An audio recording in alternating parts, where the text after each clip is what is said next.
Yang soal jual ayat, soal Habib ini tadi sore saya ketemu sama banyak Habib-Habib di Pasar Minggu dan dia bilang sama saya, mereka bilang sama saya, Cak, yang paling dirugikan oleh majelis-majelis itu adalah para Habib. Dia bilang lah, ya opo sampean ya.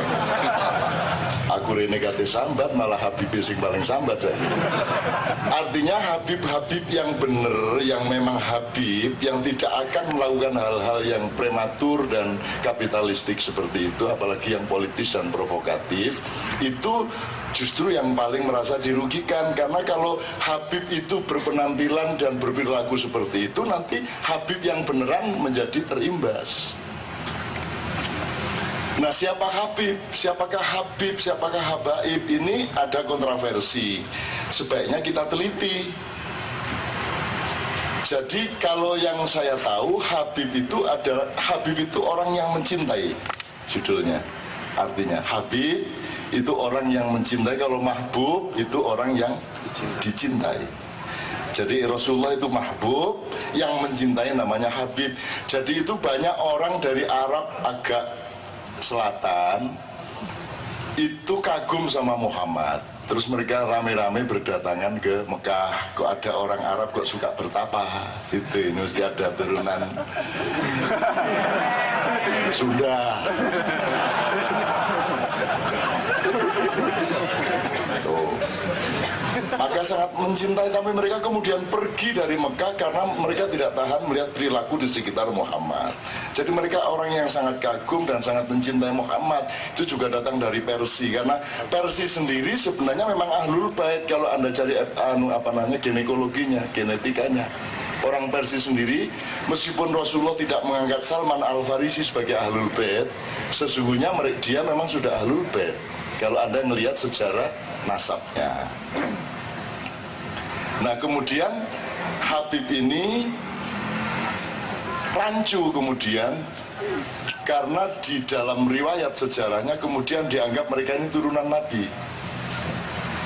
Nah, ternyata ada dua Habib. Ada Habib yang orang lain di luar bangsanya Muhammad yang mencintai Muhammad.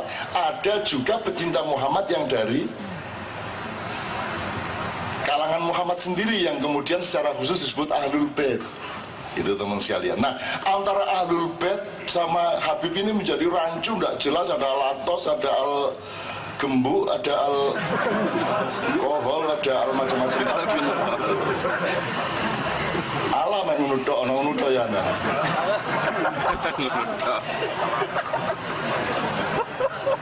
Nah, kita sudah tidak bisa melacaknya lagi. Sudah tidak bisa melacak lagi. Karena tidak hanya syu'uban wa qabailah, tidak hanya bersuku-suku dan berbangsa-bangsa. Jadi sambil saya memperkaya ilmunya Sunda Wiwitan ya, syu'uban wa qabailah di dalam Quran itu bukan hanya suku dan bangsa. Itu kan terjemahan di depan. Itu maksudnya satuan-satuan, satuan kecil dan satuan besar. Dia boleh teritorial, dia boleh darah, dia boleh ideologi. Jadi ideologi yang berbeda itu juga syu'ub wa qabail. Ada aliran-aliran yang dasarnya bukan kesamaan darah, juga bukan kesamaan suku. Cuman di terjemahan depan kan suku berbangsa-bangsa dan bersuku-suku kan gitu. Maksudnya itu ya suku ideologi, ya suku estetika, suku macam-macam gitu. Jadi satuan. Jadi pluralisme terkandung di situ semuanya. Jadi kembali ke soal Habaib tadi, suku-suku, satuan-satuan di antara Habib ya macam-macam. Ada Habib yang merasa berhak untuk dihidupi oleh umatnya, sampai tingkat di mana Habib itu ditampung di rumah umat siapa saja yang mau, dibikinkan kamar, dikasih makan tiap hari, terus dia kerjanya memberi nasihat. Kalau Anda dibuka lamaran audisi, saya kira Anda mau itu. Kerjanya memberi nasihat, makan dan kamar tersedia lah, enak. Jadi esok-esok mari sarapan Rasulullah dulu itu ya. Itu kenang gerdu, qala Allah Ta'ala di Quran Karim itu. Kok ketemu kucing, ya kucing. Kok ketemu kebo, innal kebo. Wah, enak. Jadi ada Habib yang seperti itu. Artinya saya punya pengalaman-pengalaman pribadi. Ada yang sekedar merasa bahwa dia wajib meneruskan kearifan kelembutannya Muhammad, maka dia juga berlaku lembut dan arif, tapi tidak minta-minta.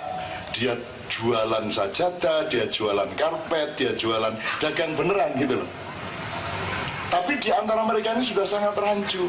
Menurut beliau-beliau tadi dalam pertemuan sore, yang Anda keluhkan itu adalah Habib-habib yang masih belum matang, yang belum tentu nasabnya, dan masih karbitan, dan lahir karena ada kepentingan-kepentingan vertikal maupun horizontal secara bisnis maupun politik. Akhirnya produknya seperti itu, tapi saya tidak mau putus asa hanya karena itu. Mbok nggawe majelis Rasulullah 1, Rasulullah 2, 3 sampai 350. Enggak, iya sak Jakarta gak ada masalah aku. Gak punya masalah saya. Orang Islam, Khalifah Allah tidak punya masalah kate lapo. Belum duit utang akeh, ancane utangku akeh tapi gak masalah kate lapo kon. Ngono kok urip iku.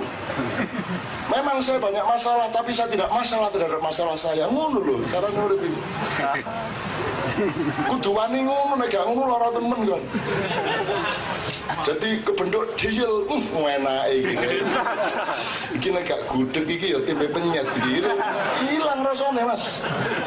Anda kalau enggak percaya, zaman kecil kan suka gini. Oh, ya. Coba Anda latihan. Engko teko omah ngene-ngene kok. Cek bojomu lapo Mas kok gendeng sampe.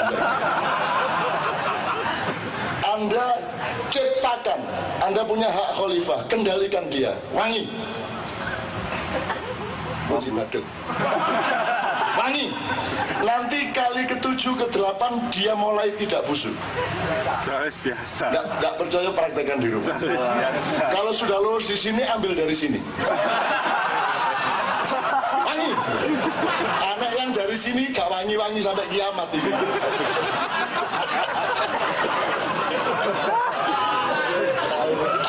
Saya pengalaman rek ngono-ngono iku rek. Saya sebagai anak langgar toh. Orang langgar itu harus surau kecil, dan saya dibesarkan oleh surau, dan itu kalau ndak ada nakalnya seperti itu namanya bukan santri. Tanda santri adalah pernah nyuri kelapa. Pernah masuk warung kalau sudah tutup kita gangsir, kita masuk sisa-sisa dicobeknya itu kita jilat-jilat gitu. Pokoknya orang hidup di langgar harus agak ngelanggar, namanya juga langgar kok.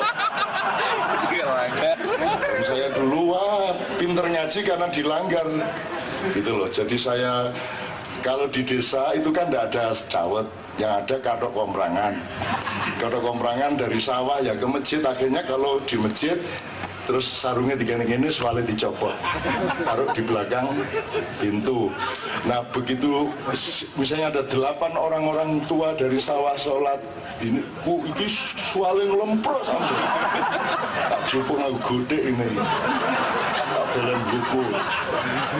Jadi selandari kuatok sampai terus melayu aku gitu. Seneng banget aku. Jadi saya sudah bahagia sejak kecil, sehingga saya di masa tua ini tidak cari kebahagiaan dari siapa-siapa. Ngono loh, saya nggak akan nyuri apa-apa. Mergo aku wis tahu ngene iki man.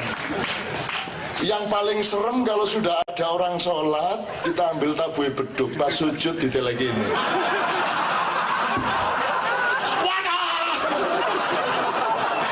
Wah, itu paling nyenengke. Jadi waktu sujud itu kita taruh tabuhe beduk itu, pemukul beduk itu, terus langsung lari keluar langgar sampai sana. Iya.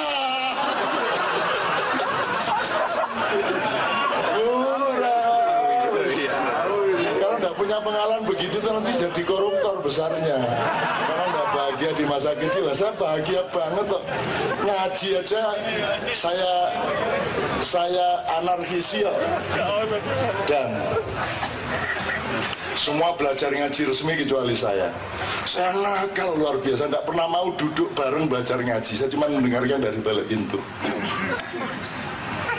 Tapi saya hafal. Terus saya begitu mereka ngaji, terus ayah saya dari luar pintu juga mengingatkan karena ayah hafal Quran terus, keliru itu, gitu. nanti saya lewat depan langgar. Pempojarot tak balang rutu.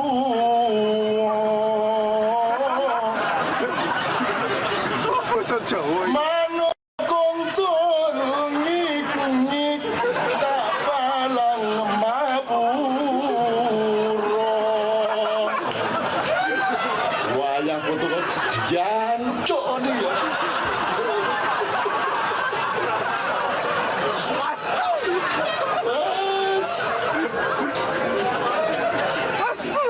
Itu masa kecil saya, bahagia banget sama Allah itu.